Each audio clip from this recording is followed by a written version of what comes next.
You can't find your voice if you don't use it. This is We Are Podcast, formerly called Should I Start a Podcast? A podcast for podcasters who want a podcast that grows their business and brand. How many times can we say podcast in a sentence? Here's your host, Ronsley. He has interviewed more than 1,500 people, has been listened to over 5 million times in 133 countries. He has helped create over 1,100 podcasts for businesses, brands, and personalities. He's been doing this for more than a decade. Get ready to take notes. Enjoy the show.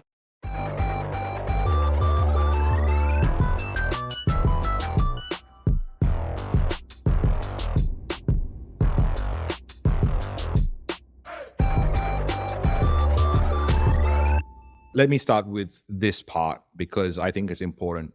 You've gotten into AI. What kind of results have you gotten and what has that been like? Has it been financial return on results? Yeah, there have been, but it's still so new. I had a friend said, Rod, get on Zoom right now. And I said, sure. He goes, watch this. And he showed me ChatGPT. And this is very important for your audience to understand. I am 59, about to be 60. And I recognized right then the world had changed. I knew it immediately. Everything we do with our clients needs to change. And more importantly, I need to dive into AI as deep as possible on everything I could possibly learn and understand so I can not be left behind. So I think it's important, if everyone has to understand, you need to jump in the deep end right now. And I immediately hired a developer. We built our OpenAI platform for Massimo. Yes, ChatGPT is an amazing tool, but I want to build things that are private to Massimo and not out in public. We're building inside all our coaching methodologies, but our clients' experience will be vastly different.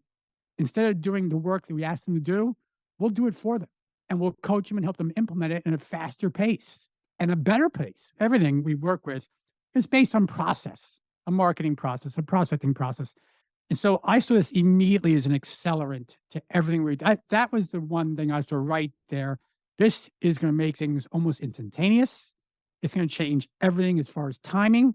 And I recognize from a process standpoint, not only can I build a process in seconds, I can implement the process in seconds that would take months to do.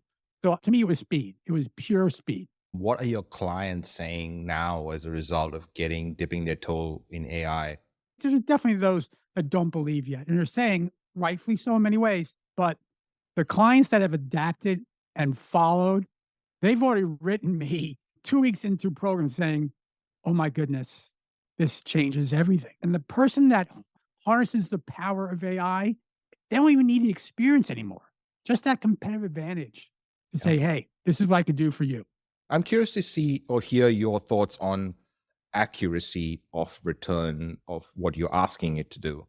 Yeah, well, no doubt, even ChatGPT 3.5, fast. Yeah, but I believe it's commoditized right now, believe it or not. Because look, if you and I put in the same prompt, we're going to get similar answer. We know that. It's a language processing tool. It's not a data tool. And that's where you really see the mistakes, glaring mistakes, when you ask it for facts and data. What are some of the most common misconceptions, like that one that you just mentioned, about AI that business owners should be aware of, and how can they avoid falling into those traps? You have to put it in your own voice. You have to learn how to create output and prompts, specifically in chat. Go chat first. That it understands who you are, what you're trying to say, what your voice is. So as Gary Vee stresses, authenticity, that's the most important thing. Well, if you don't work with AI the right way, again, nothing authentic about it. It's just spitting out data. So you have to learn to train it the correct way. Hey, it's Mick Hawes, host of The Toolshed. I love making my podcast, and that's primarily because Ronsley has helped me avoid a whole bunch of really basic mistakes that would have cost me a whole bunch of time, money, and energy. And Rons has compiled a list of these mistakes and how to avoid them, which is really a steal. You can get your copy where I downloaded mine at mistakes.wearepodcast.com. That is mistakes.wearepodcast.com. We Are Podcast, You can't find your voice if you don't use it. One of the major questions was about how people were worried about AI replacing them. And it feels like an identity conversation. How is AI forcing people to look at their identity, or is it changing, or it's that they are resisting it because it is hitting up against what they thought their identity was meant to be? And I'm just asking questions. I could be entirely wrong about Yeah, it. no, you're exactly right. Identity is the big threat. It's interesting to me that people say, "Oh, I'm going to lose my job," or they'll say, "I'm going to be replaced." And it's like, no, you're not going to be replaced. This isn't about you. Your job actually might be replaced, but you can still do it, right? Like you could still do the work you're doing. That doesn't change you. You're not going away, right? There was a copywriter that was talking about AI being the death of them.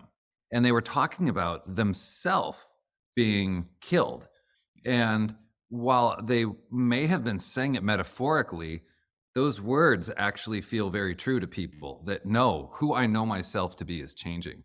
And what's challenging about AI is that this change is something that is being forced upon us, that we have to understand that our identity will change.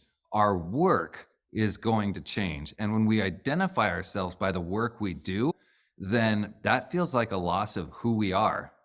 And when we talk about AI with people, on almost every workshop we do, one of the first questions we get is, will it remember me? Right? They want to know, like, is it going to know who I am? Am I still going to exist? Right? Like they don't want it. They want to know that they're seen by this machine because we need that validation. And AI isn't offering that validation, and it's a real challenge to people. I suppose AI is really good at. And the first thing is being accurate. Like we're not really good at being accurate unless maybe we have practiced a lot. The second thing is memory. Our memory is really bad. And speed is another thing. If you have more reps, sometimes you can do it faster, but not as fast as how AI can do it. And those three elements are massive because we've been trying to achieve that for so long. What have you seen in the last few months of being involved in this? And you've done way more coaching and seeing people adopt it for the first time. What's that been like for you?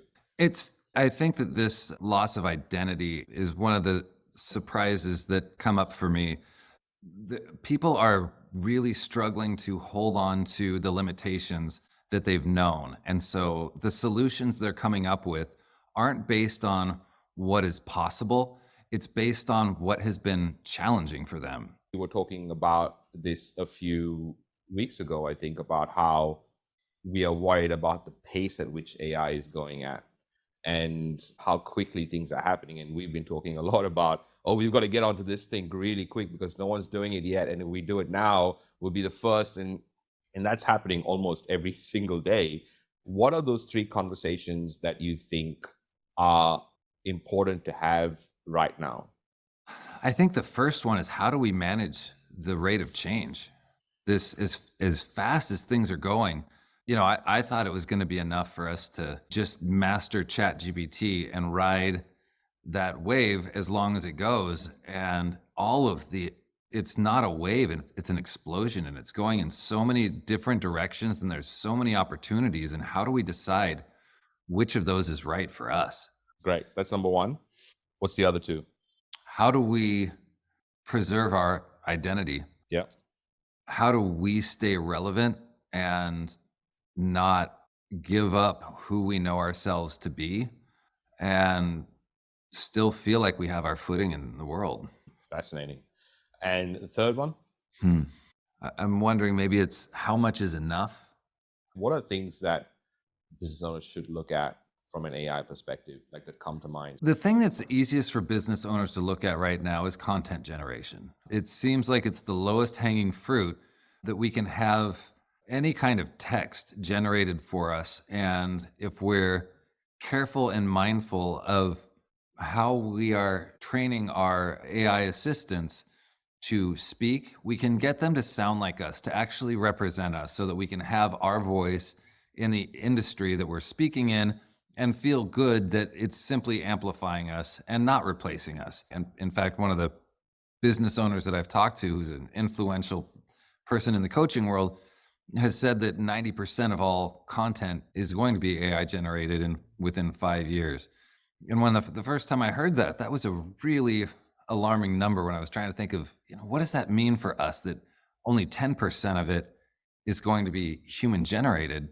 And the opportunity there with that 10% is there's going to be such value in the verification of human connection, of actually feeling like you are seeing a person.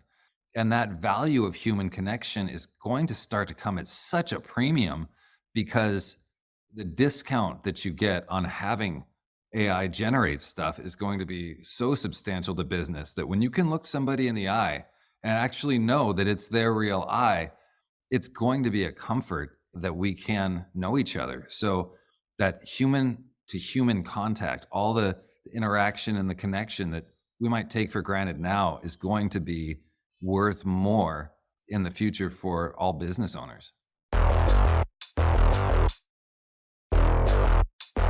Thank you so much for listening. Listen to the back catalog of over 300 episodes by going to wearepodcast.com.